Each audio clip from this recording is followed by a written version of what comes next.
So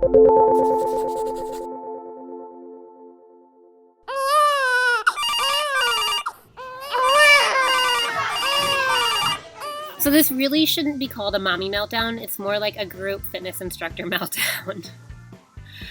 So just so you understand where I'm coming from, one of my amazing colleagues, Amy Dixon, she just won Fitness Instructor of the Year for IDEA, which is a big, huge fitness convention organization.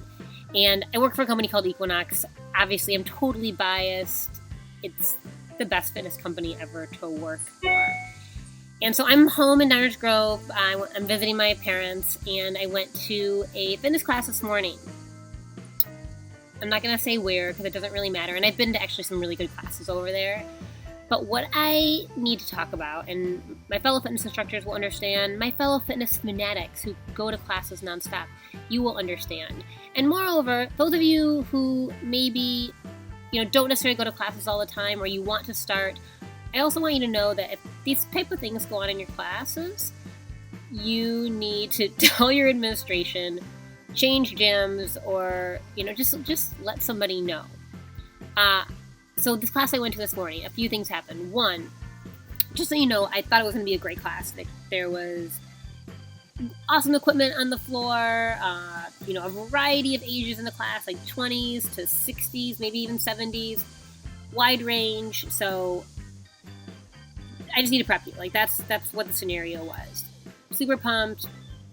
I get my equipment, and the class is dim. It's a little on the dark side. And one of the members actually asked if the lights could go off, as if it's like a yoga class or a meditation or something like that.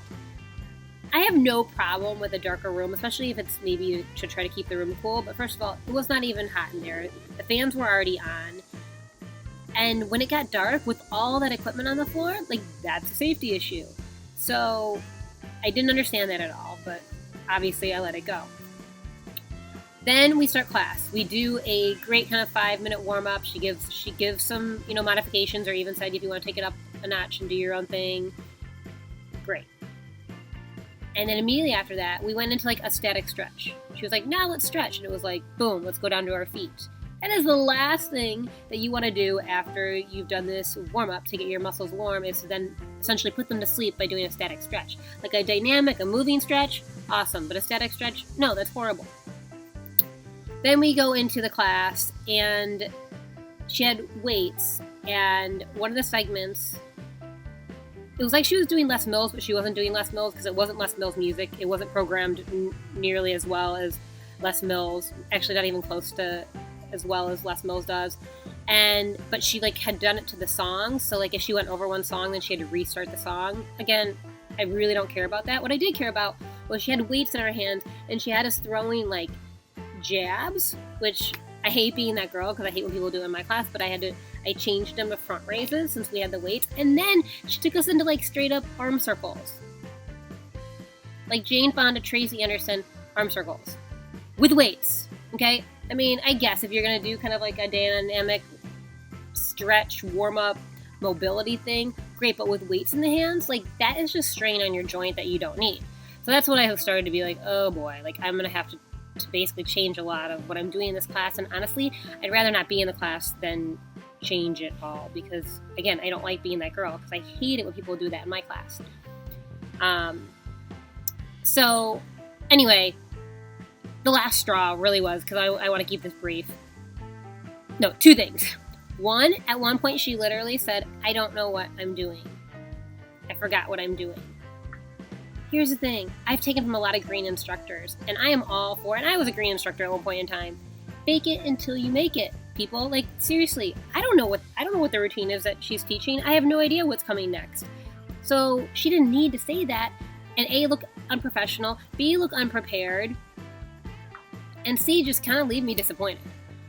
So that was right when I was like, okay, I think I'm going to have to end up leaving this class. And then she decided, after a member had asked, are the fans all the way up? She turned the fans on so much that it's probably 15, 20 minutes into the class. Yeah, I actually made it that long. The fans go way up to the point where my muscles immediately got cold. Not over time, immediately got cold. I had to put my shirt back on. So that's when I grabbed my stuff, figured I'd go back in and put my equipment away later, and I snuck out the best that I could. So I was totally that girl. Ugh, I hate it. But anyway, my point in really saying this is that if you are new to group fitness, or if you're not, first of all, do whatever you need to do for you. Totally get it. But second of all, know that a lot of these things are just not safe. Like turning up the fans 15 minutes into class when people aren't totally warm or even sweating yet. You have to look at all your members and evaluate, and to me that was not a great choice. But if these things are going on in a class that you're taking, please speak up, because I don't think that, by no means do I think that the girl should be fired or anything, but somebody should be giving her feedback. And we all want to become better instructors. And I think more than anything too this is a thank you to the members that I've ever had in my classes, because I realized that what your expectations were of me made me a better instructor.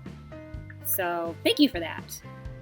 And yeah, that's all I really wanted to rant about. Leave your comments in the section below. I'd love to hear a couple things. One, when you leave a class, why? Two, if you change things in a class, why? And then three, if you have any crazy stories like mine about reasons that you've left a class or have been disappointed, leave them there too, because I have a lot of group fitness friends that will hopefully see this or read it, and it's good for all of us to know, because again, it makes us better instructors. And that's all I gotta say. Subscribe to my channel, follow me on social media, so you can hear more of this. No, I'm just kidding. Most of the time I have really awesome, positive, nice things to say, but I felt like I needed to get this kind of out there and off my chest. So, peace.